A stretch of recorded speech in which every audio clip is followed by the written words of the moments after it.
কয়লা খনি শ্রমিকদের কাজ পৃথিবীর সবচেয়ে বিপজ্জনক কাজগুলোর মধ্যে একটি। এই কাজের মধ্যে অনেক চ্যালেঞ্জ এবং বিপদ থাকে। কয়লা উত্তোলন করতে হলে খনি শ্রমিকদের প্রথম কাজ হলো মাটির নিচে প্রবেশ করা, যা প্রায় ৩৫০ ফুট বা তারও গভীরে চলে যায়। এই কাজের জন্য তাদের একটি বিশেষ যন্ত্রের সাহায্যে ঝুঁকিপূর্ণ টানেল তৈরি করতে হয়। সেই টানেলে পা রাখা মানে জীবনের সবচেয়ে কঠিন পরীক্ষা। এই টানেলগুলো এতটাই সংকীর্ণ যে শ্রমিকদেরকে প্রায় পুরোপুরি ঝুঁকে কাজ করতে হয়, যা শারীরিকভাবে তাদেরকে অত্যন্ত ক্লান্ত এবং অস্বস্তিকর অবস্থায় ফেলে দেয়।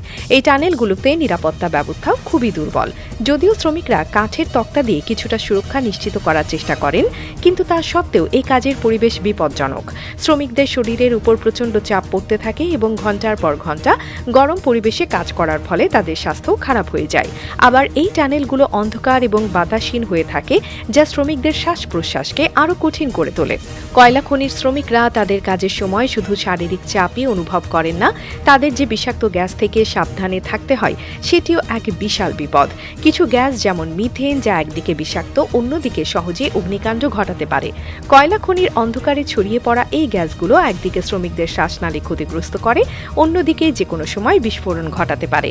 এমন একটি পরিবেশে কাজ করতে গিয়ে শ্রমিকদের সীমাহীন সাহস এবং আত্মবিশ্বাস প্রয়োজন। তারা শুধু নিজেদের জন্য নয়, তাদের পরিবারের জন্য কাজ করেন।